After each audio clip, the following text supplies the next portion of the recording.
ta cái tinh này tập chất cái tinh này thì men xâm dung free này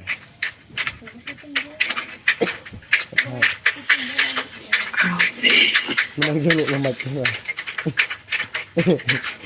vì cho người ta về lụ một cái hope some rest when I'm guys.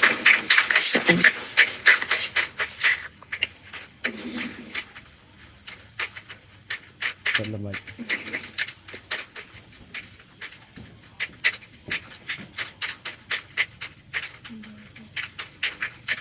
rồi sau nắng men bom bạc sọt từ bóng dâu piều này từ tại bóng áp bị vọt vì thằng mày áp bị vọt vì lòng riêng phản sập hiện rồiហើយอย่าចាស់น้องវាមិនចឹងទេតែបងហៅថាធ្វើបច្ចុប្បន្នភាពចឹងហើយវាទំនេរជាងមុនចឹងវាអាចចាត់ទុកថាវាបោះបង់80%ដែរតែឲ្យគាត់ព្រីតែបើគាត់យកក៏យកទៅកុំយកក៏អត់ទេថាគាត់ប្រាប់គាត់ថាវាអាចរូបមន្តនឹងខុសកម្ពស់ខុសអីចឹងបើយើងចេះសេរីអត់អីទេចឹងយល់ទេព្រោះខ្ញុំ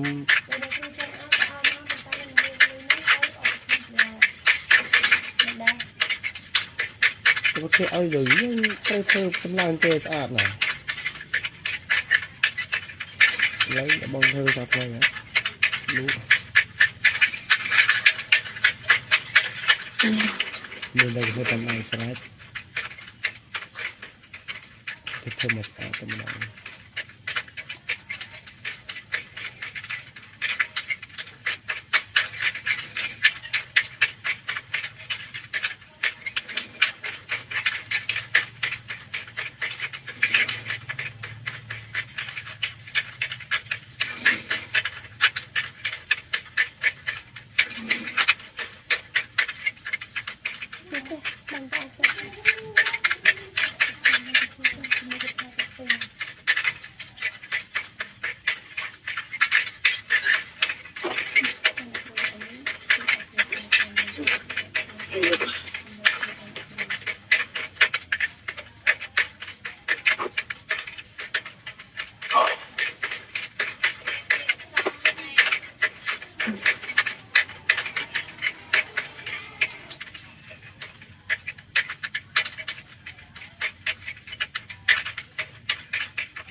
cái để cho trong chợ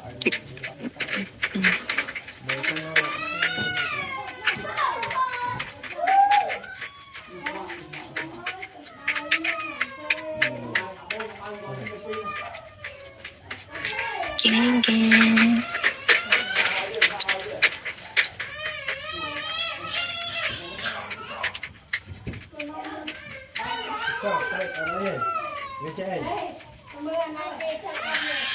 Châu à, châu châu.